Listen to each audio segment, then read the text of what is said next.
masjid, karena masjid ini juga secara sejarah, secara historis menjadi benar-benar tempat yang paling bersejarah, paling penting. Bahkan juga masjid ini menjadi tempat yang merubah kehidupan, yang Peradaban. merubah secara pribadi.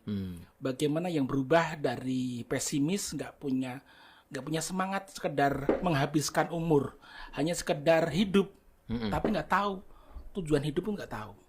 Tapi dari masjid itulah yang mendapatkan hidayah yang benar-benar berubah, yang akhirnya melek. Itulah, dan kemudian juga masjid menjadi tempat belajar. Jadi kalau pada umumnya orang alumni mana? Alumni kampus-kampus terkemuka di Indonesia atau kampus pesantren. Jadi kalau bisa nih alumni mana? Alumni masjid, karena memang benar-benar dari di masa pubertas, di masa benar-benar yang menyelamatkan kehidupan di masa pubertas dari pergaulan yang secara ini sangat riskan, karena tapi di masjid inilah menjadi titik awal tempat benar-benar sangat bersejarah.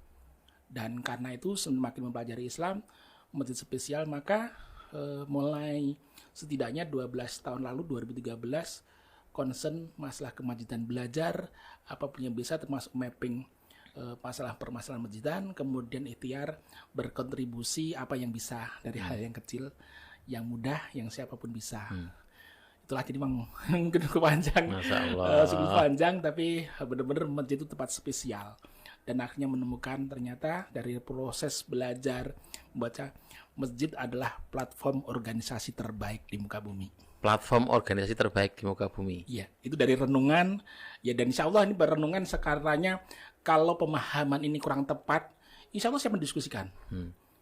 Bahkan siap dikritisi dan siap insya Allah memperjelas apa alasannya kalau masjid itu adalah platform organisasi terbaik. Bukan hanya tempat, tetapi platform organisasi terbaik di muka bumi. Jadi ini hasil dari proses renungan panjang, bacaan panjang, renungan panjang.